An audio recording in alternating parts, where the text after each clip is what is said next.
जयंती मंगला काली भद्रकाली कपालिनी दुर्गा क्षमा शिवा धात्री स्वाहा स्वधा नमस्तुते। ओम चंडिका देवी को नमस्कार है।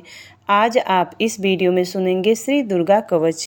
ओम नमस्त चंडिकाय। मार्कंडेय जी ने कहा, हे पितामह, जो साधन संसार में अत्यंत गोपनीय है, जिसने मनुष्य मात्र की रक्षा होती है तथा आपने अब तक जिसे किसी से भी प्रकट नहीं किया है, वह साधन मुझे बताइए। ब्रह्मा जी ने कहा, हे ब्राह्मण, संपूर्ण प्राणियों का कल्याण करने वाला देवी का कवच अर्थात रक्षा के लिए पहने जाने वाले एक विशेष प्रकार के पहनावे को कवच कहते हैं। इसी तरह यह स्रोत भी है। इसके पाठ से साधक सर्वथा सुरक्षित रहता है, अत्यंत गोपनीय है। हे महामुने, उसे सुनिए।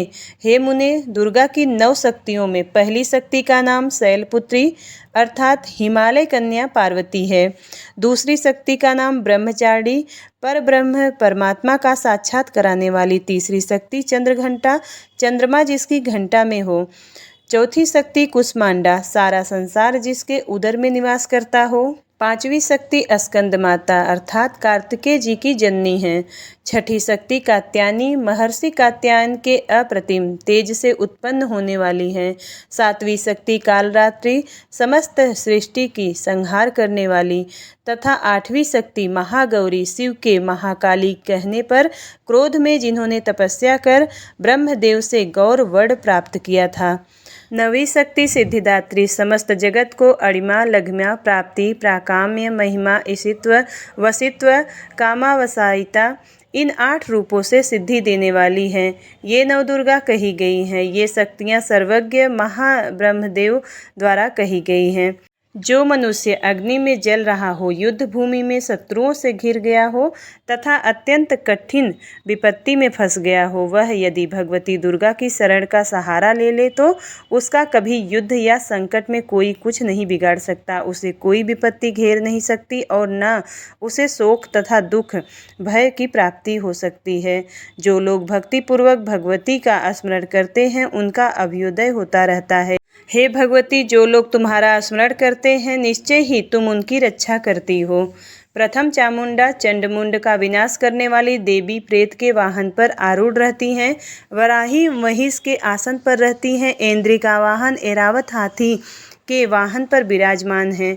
श्री विष्णु पत्नी भगवती के हाथों में कमल है तथा वे कमल के आसन पर निवास करती हैं। श्वेत वर्ण वाली ईश्वरी वृष बैल पर सवार हैं। भगवती ब्रह्माणी सरस्वती संपूर्ण आभूषणों से युक्त हैं तथा वे हंसासन पर विराजमान रहती हैं।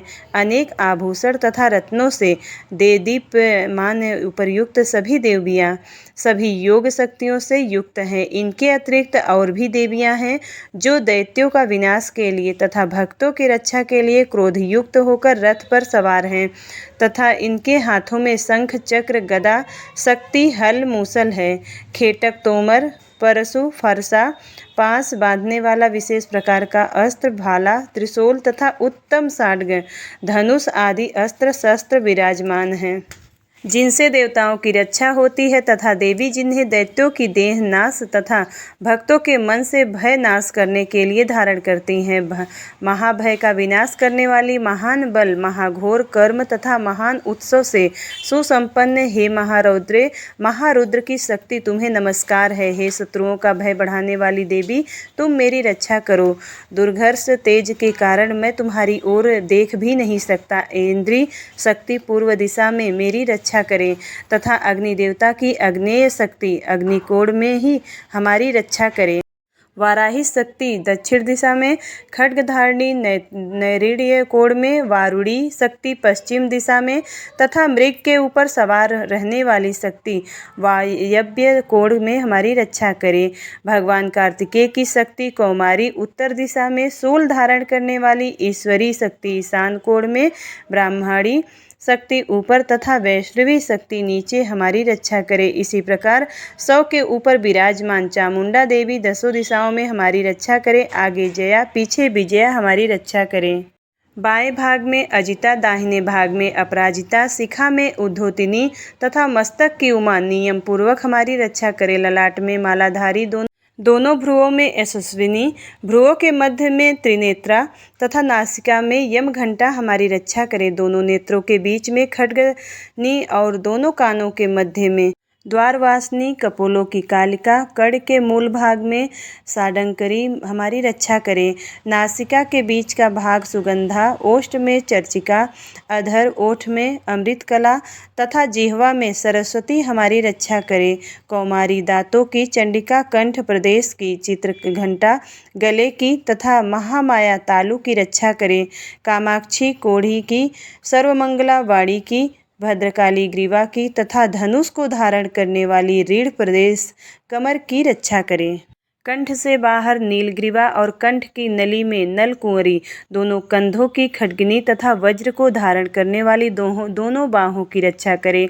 दोनों हाथ में दंड को धारण करने वाली अंबिका अंगुलियों में हमारी रक्षा करे। शूलेश्वरी नखों की तथा कुलेश्वरी कुच्छी प्रदेश में स्थित होकर हमारी रक्षा करे। महादेवी दोनों स्तनों की, शोक का नाश करने वाली मन की रक्षा करे।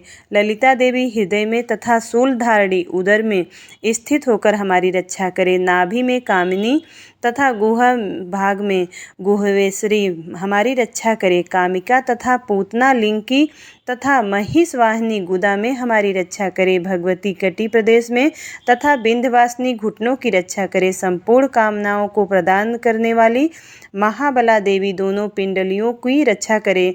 नरसिंही दोनों पैर के घुटियों की, तेजसी देवी दोनों पैर के पिछले भाग की, श्रीदेवी पैर की उंगलियों की तथा तलवासिनी पैर के निचले भाग तलुओं की रक्षा करें। दृष्टा कराली अपनी दाढ़ों के कारण भयंकर दिखाई देने वाली, नखों की ऊर्ध्वकेशनी देवी केशों की, कावेरी कुबेर की शक्ति रोमावली के छिद्रों में तथा वागीश्वरी हमारी त्वचा, शरीर के ऊपरी भाग का चमड़ा की रक्षा करे। पार्वती देवी रक्त, मज्जा, वसा, मांस, हड्डी और मेदे की रक्षा करे। कालरात्रि आंतों की तथा मुकुटेश्वरी पित्त की रक्षा करे। पद्मावती मूलाधार में स्थित, सहस्त्र दल कमल में, चूड़ामणि कफ में, ज्वालामुखी नख राशि में उत्पन्न तेज की तथा अभिज्ञा जिसका किसी शस्त्र से भेदन न हो, सभी संधियों जोड़ों में हमारी रक्षा करे। ब्राह्मणी शुक्र की, क्षत्रेश्वरी छाया की, धर्मधारिणी देवी हमारे अहंकार, मन तथा बुद्धि की रक्षा करे। वज्रहस्ता देवी वज्र को धारण करने वाली, प्राण अपान, व्यान, उदान तथा समान वायु की, कल्याण से सुशोभित होने वाली, कल्याण शोभना हमारे प्राणों की रक्षा करे। रस, रूप, गंध, शब्द तथा स्पर्श रूप विषयों का अनुभव करते समय योगिनी तथा हमारे सत्व, रज एवं तमो गुणों की रक्षा नारायणी देवी करे। वाराही आयु की, वैष्णवी धर्म की, चक्रणी चक्र को धारण करने वाली, यश और कीर्ति की, लक्ष्मी धन तथा विद्या की रक्षा करे। हे इंद्राणी तुम मेरे कुल की तथा हे चंडिके तुम मेरे पशुओं की रक्षा करो। महालक्ष्मी पुत्रों की तथा भैरवी देवी हमारी पत्नी पति का रक्षा करे। सुपथा प्रशस्त मार्ग पर चलने वाली, हमारे पथ की, क्षेमकरी कल्याण करने वाली मार्ग की रक्षा करे। राजद्वार पर महालक्ष्मी तथा सब ओर व्याप्त रहने वाली विजया भयों से हमारी रक्षा करे। हे देवी इस कवच में जिस स्थान की रक्षा नहीं कही गई है उस अरक्षित स्थान में तुम्हारी शक्ति, पाप का नाश करने वाली जयंती देवी आप हमारी रक्षा करें। यदि मनुष्य अपना कल्याण चाहे तो वह कवच के पाठ को बिना एक पग भी कहीं यात्रा ना करे, क्योंकि कवच का पाठ करके चलने वाला मनुष्य जिस जिस स्थान पर जाता है उसे वहाँ वहाँ धन का लाभ होता है और संपूर्ण कामनाओं को सिद्ध करने वाली विजय की प्राप्ति होती है। वह पुरुष जिस जिस अभिष्ट वस्तु को चाहता है वह वस्तु उसे निश्चय ही प्राप्त होती है। कवच का पाठ करने वाला इस पृथ्वी पर अतुल ऐश्वर्य प्राप्त करता है। वह किसी से नहीं डरता और युद्ध में उसे कोई हरा भी नहीं सकता। तीनों लोकों में उसकी पूजा होती है। वह देवी का कवच देवताओं के लिए भी दुर्लभ है। जो लोग तीनों संध्याओं में श्रद्धापूर्वक इस कवच का पाठ करते हैं उन्हें देवी कला की प्राप्ति होती है। तीनों लोकों में उन्हें कोई जीत नहीं सकता। उस पुरुष की अपमृत्यु नहीं होती, वह 100 से भी अधिक वर्ष तक जीवित रहता है। इस कवच का पाठ करने से लूता, सिर में होने वाला खाज का रोग, सीकरी, विस्फोटक, चेचक आदि सभी रोग नष्ट हो जाते हैं। अस्थावर विष, कनेर, भाग, अफीम में रहने वाला जंगम विष, सांप, बिच्छू आदि से उत्पन्न कृत्रिम विष, अफीम तेल आदि से संयोग से उत्पन्न ये सभी प्रकार के विष नष्ट हो जाते हैं। मारण, मोहन तथा उच्चाटन आदि सभी प्रकार के किए गए अभिचार यंत्र तथा मंत्र, पृथ्वी तथा आकाश में विचरण करने वाले ग्राम देवता आदि, जल में उत्पन्न होने वाले तथा उपदेश से सिद्ध होने वाले सभी प्रकार के क्षुद्र देवता आदि कवच के पाठ करने वाले मनुष्य को देखते ही विनष्ट हो जाते हैं। जन्म के साथ उत्पन्न होने वाले ग्राम देवता, कुल क्रम से उत्पन्न होने वाले कुल देवता, कंठमाला, डाकनी, साकनी, अंतरिक्ष में विचरण करने वाली अत्यंत भयानक बलवान डाकनियाँ, ग्रह, भूत, पिशाच, ब्रह्मराक्षस, बैताल, कुष्मांड तथा भयानक भैरव आदि सभी अनिष्ट करने वाले जीव विशेष कवच का पाठ करने वाले पुरुष को ही देखते ही विनष्ट हो जाते हैं। कवचधारी पुरुष को राजा के द्वारा सम्मान की प्राप्ति होती है। यह कवच मनुष्य के तेज की वृद्धि करने वाला है।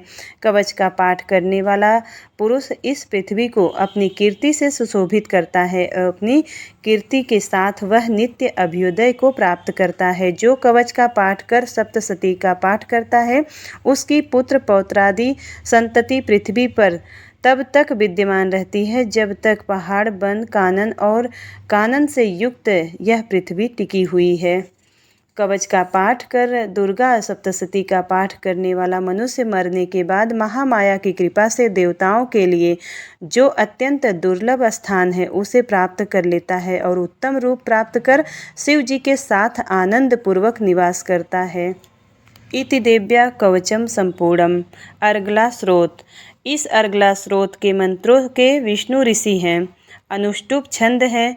श्री महालक्ष्मी देवता हैं। श्री जगदम्बा की प्रसन्नता के लिए सप्तशती के अंग होने के कारण जप में इस स्रोत का विनियोग है। ओम चंडिका देवी को नमस्कार है। मार्कंडे जी बोले, ओम जयंती मंगला काली, भद्रकाली, कपालिनी, दुर्गा, क्षमा, शिवा, धात्री, स्वाहा और स्वधा नामों से प्रसिद्ध जगदम्बा आपको मेरा नमस्कार है। हे देवी चामुंडे, तुम्हारी जय हो। संपूर्ण प्राणियों के दुखों को मिटाने वाली देवी तुम्हारी जय हो। सब में व्याप्त रहने वाली देवी तुम्हारी जय हो। कालरात्रि तुम्हें नमस्कार है। मधु तथा कैटभ को मारने वाली, ब्रह्मा जी को वर देने वाली आपको नमस्कार है। आप मुझे रूप दो, जय दो, यश दो, काम क्रोध आदि का नाश करो। महिषासुर का विनाश करने वाली, भक्तों को सुख देने वाली आपको नमस्कार है। आप मुझे रूप दो, जय दो, यश दो और काम क्रोध आदि का नाश करो। रक्त बीज का वध करने वाली और चंड मुंड का विनाश करने वाली देवी मुझे रूप, जय, यश दो और काम क्रोध का नाश करो। शुंभ और निशुंभ तथा धूम्राक्ष का मान मर्दन करने वाली देवी आप मुझे रूप, जय, यश दो और काम क्रोध का नाश करो। सब प्राणियों द्वारा वंदित युगल चरणों वाली तथा सबको संपूर्ण सौभाग्य प्रदान करने वाली देवी आप मुझे रूप दो, जय दो, यश दो और काम क्रोध का नाश करो। हे देवी, आपका रूप और चरित्र अचिंत्य है। आप सब प्रकार के शत्रुओं का विनाश करने वाली हो। आप मुझे रूप, जय और यश प्रदान करो तथा काम क्रोध का नाश करो। हे पापों को हरने वाली चंडिके, जो भक्त आपके चरणों में मस्तक झुकाते हैं उन्हें रूप, जय और यश प्रदान करो और काम क्रोध का नाश करो। हे व्याधियों का विनाश करने वाली चंडिके, जो भक्त आपकी स्तुति करते हैं उन्हें रूप दो, जय दो, यश दो और काम क्रोध का नाश करो। हे चंडिके, जो आपकी भक्ति पूर्वक निरंतर पूजा करते हैं उनको रूप दो, जय दो, यश प्रदान करो और काम क्रोध का नाश करो। हे चंडिके देवी, आप मुझे सौभाग्य और आरोग्य दो। मुझे परम सुख प्रदान करो। मुझे रूप दो, जय और यश प्रदान करो। काम क्रोध का नाश करो। हे भगवती, मुझसे देश रखने वाले का नाश करो। मुझे बलवान बनाओ। मुझे रूप दो, यश दो, जय दो और काम क्रोध का नाश करो। देवी, मेरा कल्याण करो। मुझे उत्तम संपत्ति दो। रूप दो, जय दो, यश दो और मेरे काम क्रोध का नाश करो। हे अंबिके, आपके चरणों में देवता और असुर दोनों ही आपके माथे के मुकुट की मड़ियों को घिसते रहते हैं। आप मुझे रूप दो, जय दो, यश दो और मेरे काम क्रोध का नाश करो। हे देवी, अपने भक्तों को विद्यमान, यशवान, लक्ष्मीवान बनाओ। मुझे रूप दो, जय दो, यश दो और मेरे काम क्रोध का नाश करो। हे चंडिके, बड़े बड़े दैत्यों का अभिमान चूर्ण करने वाली देवी, मैं आपको प्रणाम करती हूँ। आप मुझे रूप दो, जय दो, यश दो और काम क्रोध का नाश करो। चार मुखों वाले ब्रह्मा जी द्वारा प्रशंसित, चार भुजाओं धारण करने वाली परमेश्वरी, तुम रूप दो, जय दो, यश दो और काम क्रोध आदि शत्रुओं का नाश करो। देवी अंबिके, भगवान विष्णु नित्य निरंतर भक्तिपूर्वक आपकी स्तुति करते रहते हैं। आप रूप दो, जय दो, यश दो और काम क्रोध आदि शत्रुओं का नाश करो। हे परमेश्वरी, हिमांचल सुता पार्वती के स्वामी भगवान शंकर आपकी स्तुति करते रहते हैं। आप मुझे रूप, जय और यश प्रदान करो और काम क्रोध आदि शत्रुओं का नाश करो। हे परमेश्वरी, इंद्राणी के पति इंद्रदेव भी आपकी सद्भावना पूर्वक वंदना करते रहते हैं। आप मुझे रूप, जय और यश प्रदान करो और काम क्रोध आदि शत्रुओं का नाश करो। हे देवी, आप प्रचंड भुजदंड रखने वाले दैत्यों का घमंड चूर्ण करने वाली हो। आप मुझे रूप, जय, यश प्रदान करो और काम क्रोध आदि शत्रुओं का नाश करो। हे अंबिके, आप अपने भक्तों को अपार आनंद देने वाली देवी हो। मुझे रूप, जय, यश प्रदान करो और काम क्रोध आदि शत्रुओं का नाश करो। हे देवी, मन की इच्छानुसार चलने वाली तथा कठिन संसार सागर से पार लगाने वाली, श्रेष्ठ कुल में उत्पन्न होने वाली सुंदर स्वरूप वाली पत्नी दो।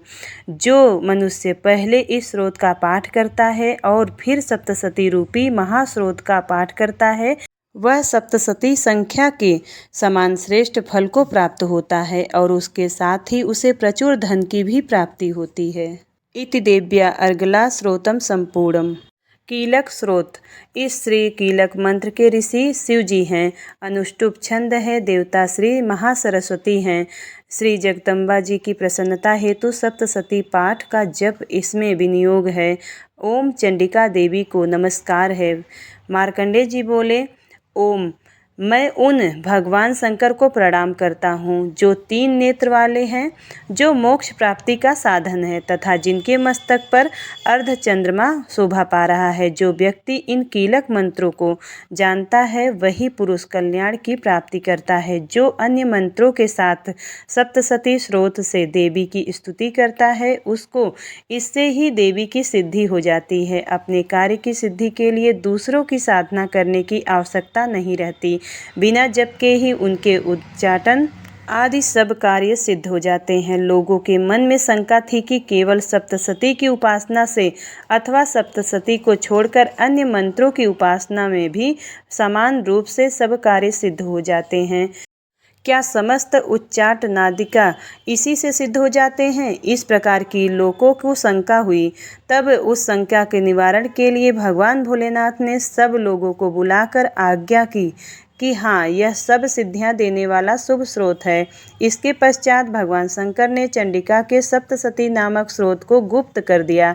इस स्रोत के पाठ द्वारा प्राप्त होने वाला पुण्य कभी समाप्त नहीं होता। अतः इस बन्नी यंत्रण अर्थात कीलन मंत्र को पूरी तरह से जान लेना आवश्यक है। वह साधक भी सभी प्रकार का क्षेम प्राप्त कर लेता है, इसमें कोई संशय नहीं है।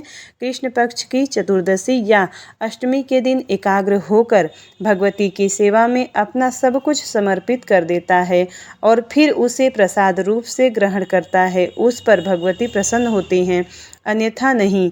इस प्रकार सिद्धि के प्रतिबंधक रूप कील के द्वारा महादेव ने इसे कीलित कर रखा है। इसलिए इसका निष्कीलन करके जो नित्य जपता है वह सिद्धगण या गंधर्व होता है।